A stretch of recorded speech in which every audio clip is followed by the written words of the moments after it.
going to tell you about a brush I had in 1972. My brush was with a celebrity. At that time, I was what was then called a stewardess, became a flight attendant later, and I wanted to uphold the stereotype of the time, so I had recently married a pilot. And we had a mixed marriage. I flew for Delta, and he flew for Southern Airways, which was a small regional carrier. And we'd finally gotten enough time off together to go on a honeymoon to Hawaii. Now, one of the great perks of being an airline employee was the free and reduced rate travel privileges that came with that. And this was going to be the first time that we had double the power between the two of us.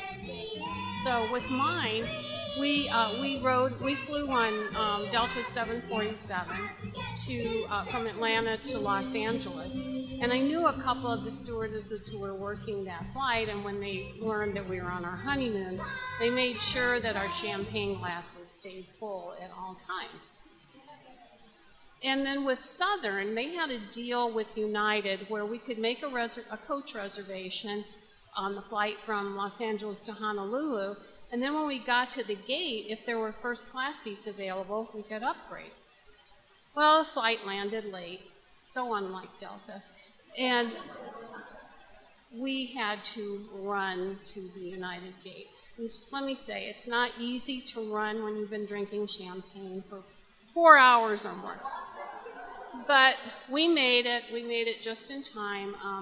We were almost getting ready to close the door, and as we had hoped, there were first class seats available. So agent handed us our boarding passes, pushed us down the jetway onto the plane, and we were there.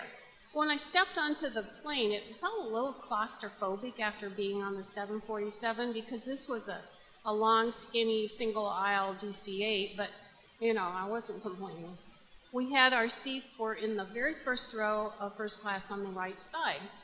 And as I looked around, there weren't very many other passengers in first class. There were a group of 4 or 5 people that were standing towards the back. We didn't pay much attention to them. And so I slid over to the window seat and buckled up, and we were on our way. Well, the dinner service was just phenomenal. We had pre-dinner cocktails, and then they had hot and cold hors d'oeuvres, salad, bread, and that was all served with wine. And then we had prime rib that was carved right in front of us, and that was served with wine. And then we had a luscious chocolate torte and a cheese board, and that was served with pork. And finally, we had Kahlua and coffee. But it was decaf, it wasn't regular. Well, after all this, I felt like a slug, but I had to get up and use the bathroom. Couldn't put it off any longer. So I climbed over my husband, Bill, he was comatose, and I walked a few feet to the lavatory. Okay, let's be honest, I staggered to the lavatory, but when I came back out, I thought, boy, it feels really good to stand. So I kind of leaned against the bulkhead a little bit and did what I thought were subtle little stretches. I did calf raises and some shoulder rolls. Well, so much for inconspicuousness. I looked back, and one of the passengers toward the back of the cabin was watching me and smiling. This inner dialogue started. I thought, you must be drunker than you thought you were because you're seeing things. That can't be him. Now, he has private jets. Why would he be on a United flight? Sure looks like him. Nah, no way. Well, I realized I was telegraphing my thoughts with my facial expressions because he laughed and waved at me, and I was, oh my God. And I was so embarrassed, so I kind of waved back and scrambled over Bill to get back in my seat. He was not happy that I woke him up, and he said, what's going on? And I said, Elvis Presley is sitting 4 rows behind us. And he looked at me as he would a small child who said, hey, I saw Santa Claus on the rooftop across the street. And he said, just how many drinks have you had? And I said, I don't know, a great many. What's your point? Well, right at that moment, the man came and perched on the armrest on the seat right across the aisle from Bill, and he said, "Hey, how you folks doing tonight?" And I poked Bill and gave him an "I told you so" look. And Bill said, "Oh, we're fine. How are you?" Just wishing we'd get there. I hope you folks don't mind me bothering you, but I'm not a real good flyer, and sometimes it helps me relax just to talk. Well, Bill could be sarcastic at times, and I just had this moment of panic that he'd say something smart like, "Yeah, you are bothering us. Please go back to your seat." But he didn't. Oh, no problem at all. So I leaned forward in my seat to kind of stretch over and look at him, and I opened my mouth, and nothing came out. So I just gave him a dumb smile. But Bill was off and running. He told Elvis that he was a Southern pilot, and he used to be based in Memphis. He used to ride Harleys with a group of guys that he thought probably Elvis knew some of them.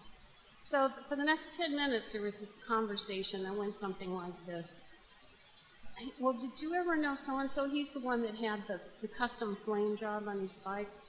"Oh, yeah, I remember that old boy. I used to ride with him some, too." "Well, wasn't he friends with so-and-so?" "Yeah, he had a really bad wreck with his bike." "Yeah, I remember hearing something about that." "Well, did you ever know so-and-so?" And I'm just sitting there. I can't wrap my head around the fact that Elvis Presley, the Elvis Presley, one on my 45 records, the one that sang "Love Me Tender" from the big screen, is having a little chat with my husband as though they're old drinking buddies that haven't run into each other for a while. Well, Elvis stood up and he said, "I sure have enjoyed talking to you, and I'm going to go back to my seat now, see if I can't get some sleep." Well, between the champagne, the running, the food, the liquor, I conked out. And I'm not sure how long I was asleep, but when I woke up again, Bill wasn't sitting next to me. So I craned my neck, and I saw him standing at the back of the first-class cabin in the galley, and I got up to see what he was doing.